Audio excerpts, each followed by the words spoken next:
berbahagia ini kita bisa bertemu. Dan mohon maaf saya tadi datangnya terlambat karena dan ini agak belibet ibu-ibu semua karena baru datang banget dari Jakarta tadi jam 9 terus langsung ke sini karena sedang padat gitu agenda pemilu dan politik untuk menuju pemilu 2024, apalagi 2 hari kemudian kan kita menghadapi tahapan kampanye ya 28 November 2023 sampai dengan 10 Februari 2024. Kang Amin yang saya hormati yang tadi sudah menyampaikan luar biasa perspektif feminismenya yang tidak diragukan lagi Bapak Ibu, Bapak Ibu boleh tepuk tangan. Ini benar juga, jadi saya biasanya kalau dalam satu forum itu ada dengan bapak-bapak, sehingga saya panggilnya bapak dan ibu gitu. Sehingga ketika hari ini ibu-ibu jadi tadi benar juga Kang Amin, kenapa kita sebenarnya kalau bicara soal sekolah politik perempuan, bicara soal kesetaraan gender, mestinya laki-laki juga dihadirkan agar equal gitu ya. Kemudian Kang Budi yang juga sudah memotret bagaimana perempuan dalam perspektif media, dan Pak Muzani, saya ingat banget sih dulu saya 2 kali ngisi acara di Bimtek DPRD Kota Tasik gitu ya. Tapi mungkin Bapak sedang tidak ada di ruangan pada saat itu. Dan juga panitia, ibu-ibu semua yang sangat luar biasa menjadi garda terdepan untuk bisa mensukseskan pemilu 2024 dari kelompok perempuan. Saya sebetulnya tadi ingin menanggapi dulu apa yang disampaikan oleh Kang Amin di awal gitu ya, berkaitan dengan bagaimana keterlibatan Iriana untuk memuluskan anaknya menjadi cawapres. Nah, ini ibu-ibu sekalian, jadi keterlibatan Iriana dalam manuver politik, dalam manuver dinasti, Kang Amin itu tidak dimotret sebagai bagaimana perempuan dalam politik. Saya berharapnya seperti itu. Kenapa? Karena laki-laki juga punya peran yang sama dalam melakukan manuver politik. Jadi ketika kemudian, kenapa sih ketika muncul perempuan yang melakukan manuver politik, kenapa yang dibingkainya itu adalah perempuan? Padahal laki-laki juga melakukan hal yang sama. Itu sebetulnya pola-pola lama yang digunakan, tetapi kemudian kebetulan yang melakukannya adalah kelompok perempuan. Tapi kenapa media stigmatisasi kelompok laki-laki selalu berpandangan bahwa ketika ini perempuan maka kemudian stigmatisasi langsung di media-media itu Iriana Jokowi keterlibatan perempuan, representasi politik perempuan dalam memuluskan jalan politik dinasti dan lain-lain. Padahal Anwar Usman sebagai ketua Mahkamah Konstitusi, kenapa tidak dibingkai oleh media keterlibatan laki-laki dalam manuver politik dinasti? Iya kan? Iya enggak? Jadi menurut saya ini tidak adil gitu. Ketika kemudian, kenapa kalau misalnya kepala daerah perempuan itu korupsi, selalu banyak yang kemudian menyampaikan framing-framing di media perempuan dan korupsi. Kenapa ketika laki-laki banyak yang koruptor menjadi koruptor, kenapa tidak disampaikan juga laki-laki dan koruptor? Jadi stigmatisasi sejak awal ini sudah dalam alam pikiran bawah sadar kita, ini sudah tidak adil Bapak Ibu semua. Sehingga saya kira ini menjadi problem kita semua. Karena kalau tadi Kang Amin menyampaikan di awal, saya sepakat ketika misalnya satu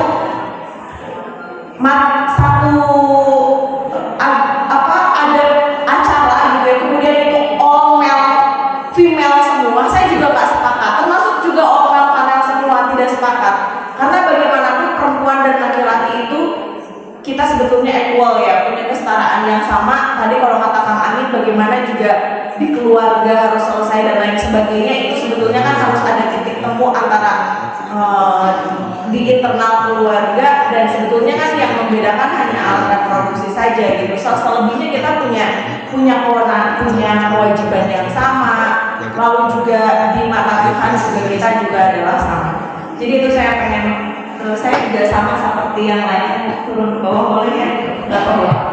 Ini saya banget, ini saya satu-satunya narasumber perempuan, padahal semestinya bisa lebih dihadirkan lebih dari satu narasumber perempuan. Kalau saya anggap sebagai representasi anak muda ya, perempuan dan anak muda, karena yang dipahami kan bapak-bapak sudah masuk 2020. Kalau saya kan masih masuk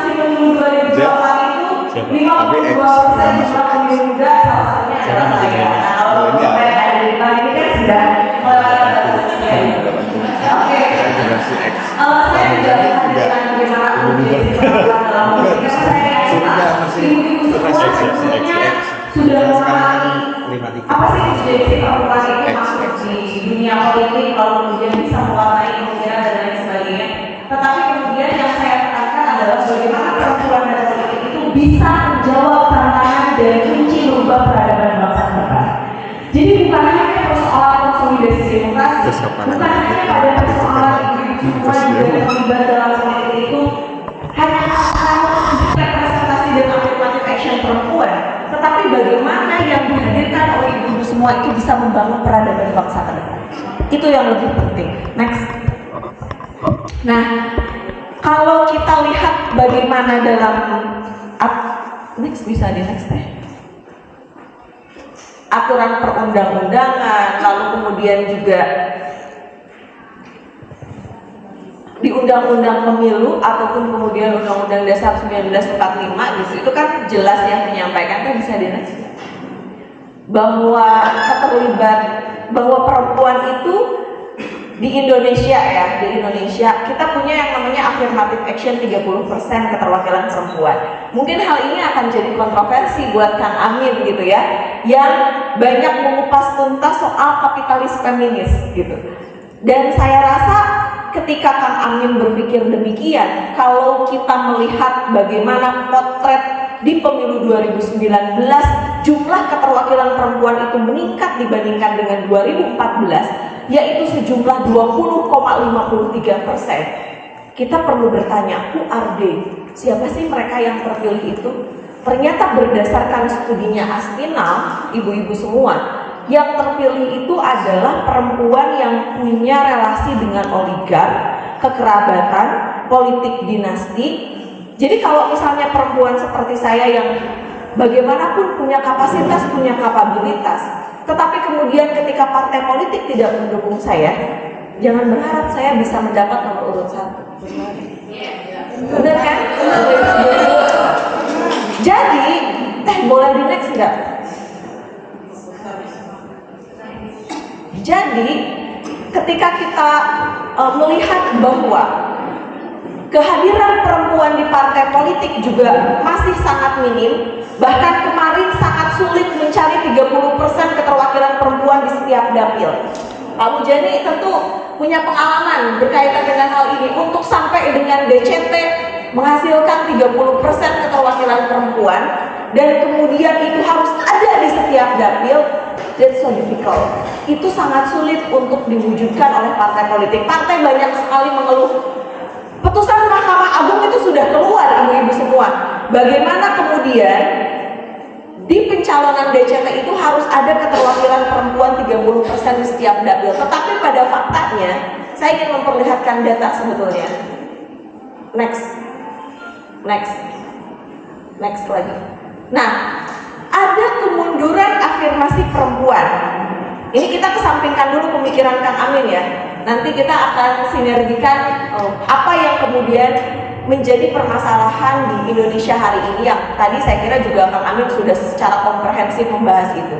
Dari 18 partai politik, Kang Dudi, di tingkat RI, DPR, itu hanya satu partai politik yang memenuhi keterwakilan perempuan di setiap dapil, yaitu hanya Partai Keadilan Sejahtera. Yang lainnya itu kemudian tidak memenuhi affirmative action 30%, karena tadi sulit untuk mencari kader perempuan. Di sini mungkin banyak keterwakilan dari ormas, ya kan? Nah, kenapa sih ormas hari ini yang bergerak di bidang perempuan? Saya kira udah lagi jangan tabu dengan perspektif perempuan masuk di politik itu seolah-olah sesuatu yang menakutkan gitu.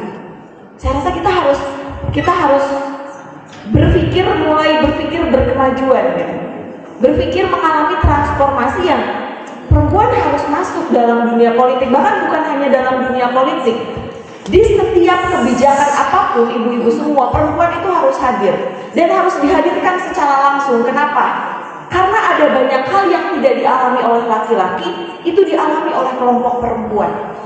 Jadi perempuan itu harus dihadirkan secara langsung, mau tidak mau. Ini penting. Keterlibatan perempuan memang bukan hanya dalam sektor politik, tapi dalam semua sektor. Kesehatan, ekonomi, kesejahteraan sosial, pendidikan, dan lain sebagainya. Saya kira perempuan harus hadir di situ. Kenapa? Karena kadang-kadang di banyak lini, di banyak bidang, kita juga sering berhadapan hanya dengan kelompok laki-laki gitu. Sehingga ketika kemudian ingin menghadirkan yang punya perspektif gender yang komprehensif dan utuh, itu sangat sulit, apalagi udah sampai dengan tahap kebijakan yang berpihak kepada perempuan dan anak. Dalam hal ini mungkin banyak orang juga yang berbicara, keterwakilan perempuan saja di parlemen banyak kok pada akhirnya yang tidak pro terhadap kebijakan-kebijakan perempuan dan anak. Dan saya rasa persoalan ini juga menjadi permasalahan di partai politik. Kenapa partai politik tidak secara serius melakukan kaderisasi dan rekrutmen untuk meningkatkan kapasitas dan kapabilitas perempuan? Saya saja miris ketika tadi Kang Budi menyampaikan acara ini digelar ternyata dengan tanpa dana, tapi dengan political will yang ada yang dimiliki oleh ibu-ibu sekalian, sehingga acara ini bisa terselenggara. Padahal semestinya ini kewajiban pemerintah, ini kewajiban partai politik untuk melaksanakan sekolah politik perempuan. Nah, tetapi saya kira, nah itulah kenapa Kang Budinya kemana lagi? Nah, itulah kenapa civil society itu perlu hadir di situ.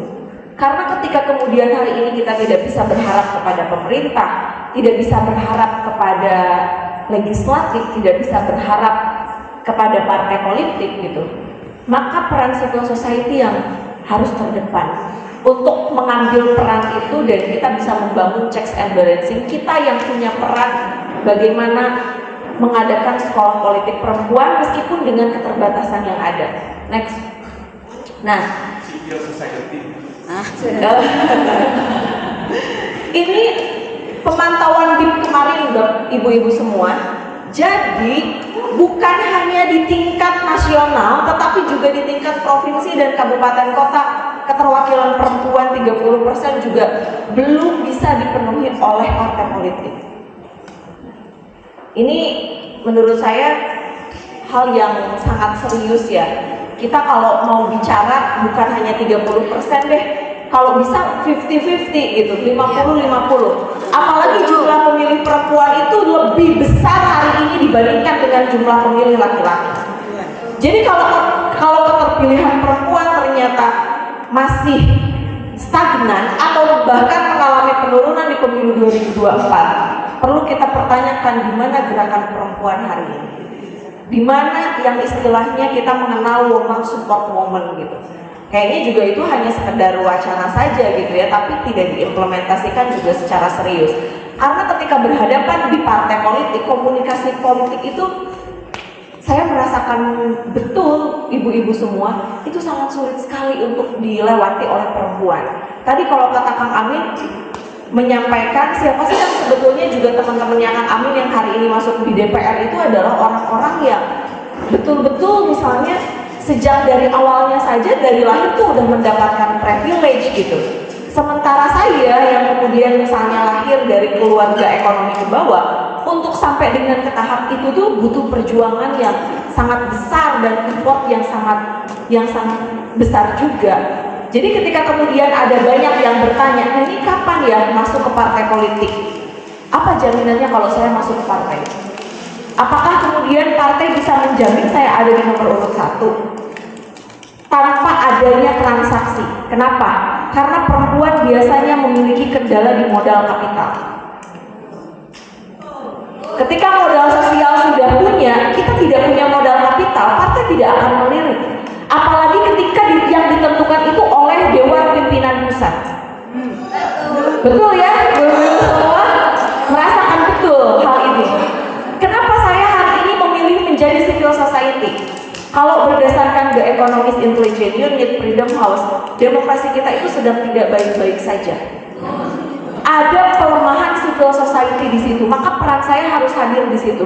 Selain memang saya juga harus menguatkan kapasitas, kapabilitas, punya modal sosial dan punya modal kapital yang kuat, baru saya akan terjun ke partai politik. Tapi untuk saat ini saya kira perjuangan saya kenapa baru hanya di civil society, karena saya ingin perempuan yang hadir di politik itu bukan perempuan yang tanpa gagasan, bukan perempuan yang tidak punya keberpihakan terhadap perempuan dan anak, tetapi bagaimana kita bisa menghadirkan perspektif dan mewarnai pemikiran-pemikiran di kelompok laki-laki. Next. Nah, hari ini permasalahan perempuan yang sangat kita rasakan, ibu-ibu semua, pasca pemilu itu berlangsung. Kenapa ya seolah-olah pemilu itu hanya sebatas seremonial dan prosedural saja? Kenapa pemilu itu kita menyelenggarakannya 5 tahunan udah itu selesai, that's enough gitu. Dan kita lihat permasalahan-permasalahan kepada perempuan itu that's never ending issue. Isu-isu yang sebetulnya tidak pernah usai gitu.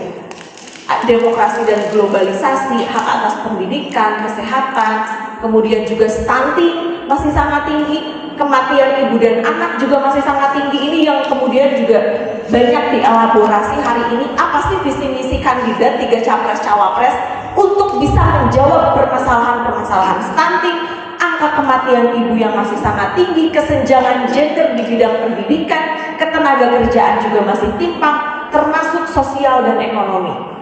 Lalu juga kita lihat di Indonesia, ibu-ibu semua, nomor 2 se-ASEAN, 12,1% perempuan 20 sampai dengan 24 tahun itu menikah di bawah usia 18 tahun. Jadi angka perempuan yang itu menikah di bawah umur itu ternyata sangat tinggi, masih tinggi.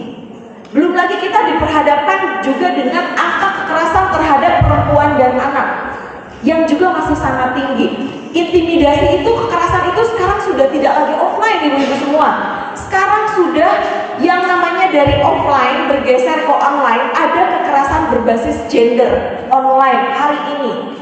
Dan jangan sampai kemudian itu semua terjadi justru pada anak-anak kita, na'udzubillahi min dzalik.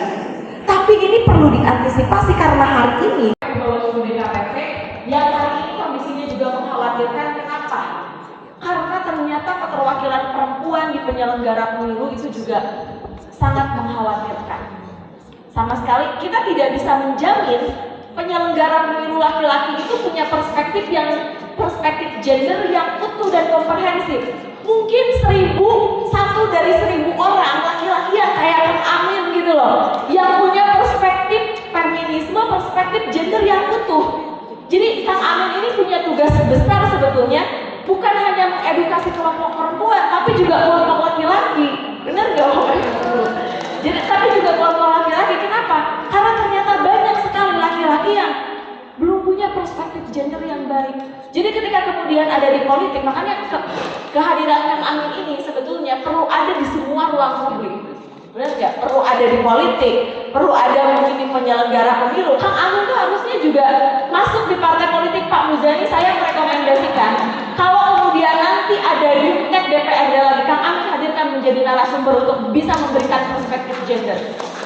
Karena saya rasa pemikiran Kang Amin ini sangat progresif untuk kemudian mesti dimiliki oleh laki-laki yang lain gitu. Sekarang banyak laki-laki yang kemudian beruntung sekali istrinya Kang Amin ya.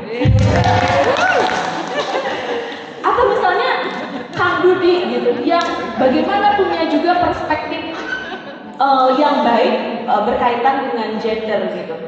Nah saya kira nanti Kang Dudi, Kang Amin di kota dan kabupaten Tasikmalaya ini bagaimana harus betul-betul digaungkan agar mereka itu punya betul-betul, tadi Kang Budi sudah punya program namanya ngobrol gitu ya, ngobrol politik sambil santai. Saya kira ini harus konsisten kan, karena kontinuitas itu menjadi salah satu hal yang sangat urgent untuk kita lakukan saat ini. Kita tidak butuh branding, kita tidak butuh branding janji-janji politik yang manis tapi tidak bisa diimplementasikan. Kita tidak butuh simbolik-simbolik dan manuver-manuver yang sering dipertontonkan oleh para pejabat publik kita. Di grassroots kita ngomongnya real-real aja deh, karena kita yang akan merasakan di lapangan bagaimana realitas yang nyata terhadap permasalahan-permasalahan perempuan. Jadi ketika saya dengan Teh Ane melakukan advokasi, sekarang saya mundur. Kenapa? Karena Bukan saya tidak punya kepekaan lagi terhadap advokasi, karena beban saya berat, ibu-ibu semua harus ngurus 10 provinsi dan 50 kabupaten kota saat ini se-Indonesia, karena ada relawannya di 10 provinsi dan 50 kabupaten kota. Jadi tenaga saya benar-benar sangat terbatas saat ini gitu. Sehingga saya percayakan kepada Teh Ane. Dan kalau kita lihat bagaimana, ini saya tidak tahu ya apakah Pak Muzani juga concern di DPRD berkaitan dengan bagaimana kasus-kasus yang ada di Kota Tasikmalaya misalnya. Ada seorang anak yang dihamili oleh ayahnya berkali-kali. Lalu kemudian itu sampai hamil melahirkan, kemudian setelah anaknya besar itu juga dilakukan kekerasan juga gitu. Jadi gimana ya, saya bicaranya soal moralitas etika kita ini udah benar-benar apa ya, kayak hancur gitu loh ibu-ibu semua. Kita selama ini belajar agama, tapi kenapa sih tidak bisa diimplementasikan? Kenapa sih berbicara soal sidik, amanah, tabligh, pasona itu hanya sebatas dihafal, tapi tidak diimplementasikan secara nyata? Jadi kalau misalnya kita sebagai masyarakat Kota Tasikmalaya yang terkenal sebagai kota santri, mestinya kita punya peran untuk meningkatkan moralitas di situ gitu. Jadi kalau saya melihat mungkin Teh Ane nanti bisa cerita bagaimana kasus-kasusnya itu ngeri banget ibu-ibu semua. Ada anak yang disodomi oleh 10 orang laki-laki dewasa misalnya. Lalu pokoknya saya nggak kebayang gitu, ternyata di masyarakat kita itu terjadi gitu. Saya kira itu cuman omongan atau cuman hanya sekedar ilusi, tapi ternyata itu fakta gitu. Jadi ketika saya melakukan advokasi itu, saya juga kadang-kadang mental saya belum kuat sekuat Teh Iva atau sekuat Teh Ane gitu. Sehingga kemudian ya sudahlah, saya berpikir ya saya bisa lebih fokus ke politik hari ini. Lalu peran perempuan di partai politik, saya kira ibu-ibu di sini juga tidak mudah until to this point sampai dengan ada di tahap ini, betul? Karena saya tahu perjuangan bagaimana perempuan berdarah-darah melakukan kaderisasi, sementara misalnya laki-laki yang di partai politiknya tidak care terhadap permasalahan-permasalahan perempuan, tapi satu sisi kan butuh kehadiran perempuan itu gitu. Sehingga ini yang saya rasa di partai juga punya, nanti kemudian saya kira partai ketika bisa nggak ya, partai ketika bilang soal kekurangan kader perempuan, bisa loh Pak sebetulnya merekrut dari kelompok-kelompok Aisyah, Muhammadiyah, NU, Persis, itu sebetulnya bisa. Kalau ormasnya punya perspektif gender yang baik. Tapi hari ini justru ormasnya yang fokus dalam perempuan dan anak kadang-kadang banyak nyinyir ibu-ibu. Saya pernah merasakan betul bagaimana nyinyiran ketika saya ada di ormas. Misalnya soal pakaian saja, kita masih bisa dibenturkan dengan, kalau kata Kang Amin tuh feminis kultural gitu, benar nggak Kak? Nanti saya koreksi ya. Jadi banyak dibenturkan dengan persoalan-persoalan yang sebetulnya nggak perlu dibahas gitu loh. Kamu kerudungnya pendek, kamu pakai celana, itu tuh udah selesai, jangan lagi dibahas. Kita harus lebih fokus pada bagaimana. Sekarang yang menjadi pertanyaan, berapa Aisyah yang bisa dimasukkan ke partai politik? Berapa kader pakaian NU yang bisa dihadirkan ke partai politik? Berapa kader pakaian NU, kemudian juga Aisyah, Persistri, berapa yang bisa dihadirkan ke partai politik kader-kadernya? Sehingga nanti Pak Muzani itu nggak perlu lagi, ini kita berat karena keterwakilan perempuan dari politik masih minim, ya nggak? Jadi kita bergerak yang konkret saja ibu-ibu semua, dan saya berharap kita bisa berkolaborasi, because the power of collaboration ya. Kolaborasi itu akan menjadi sebuah kekuatan kita semua, karena kita sadar bahwa we cannot walk alone, kita nggak bisa berjalan sendiri, maka tentu sinergi kolaborasi ini yang harus kita pertahankan, dan mesti ada agenda kontinuitas ke depan untuk sama-sama bagaimana menghadirkan perempuan dalam politik, sehingga nanti kebijakan-kebijakan ketika sudah punya perspektif gender, punya keberpihakan terhadap perempuan dan anak, ini akan semakin memudahkan jalan-jalan perempuan juga masuk ke bidang-bidang lainnya. Saya kira itu saya kembalikan ke moderator. Mohon maaf atas segala kekurangan. Bila itu berkaitan, assalamualaikum.